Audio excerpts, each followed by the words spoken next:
the sick people, that they may be able to be healed by the healing touches of our doctors. And most especially, we pray for our doctors, our nurses, our health allied partners and employees who are also willing to give their time and effort for this medical mission.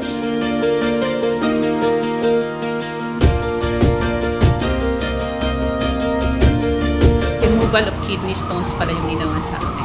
Thank you very much! Sa uulitin ng ibang pasyente, wag ako. Nagpapasalamat po ako sa medical mission na ginawa ng UST Hospital.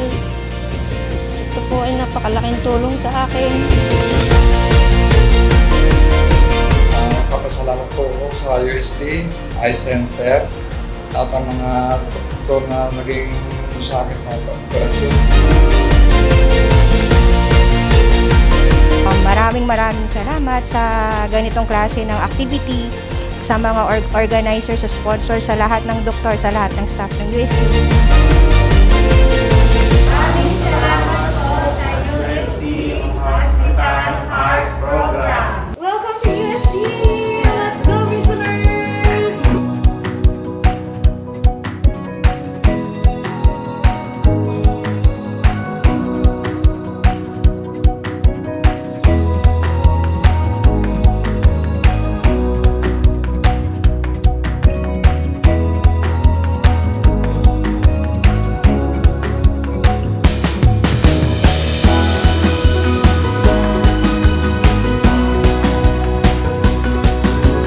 So basically, yung nangyayari ngayon, mga medical cases, yung nakikita natin dito ngayon.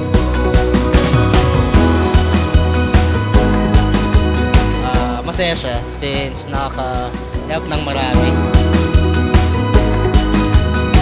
Madami pong pasyenteng pumunta sa medical mission namin.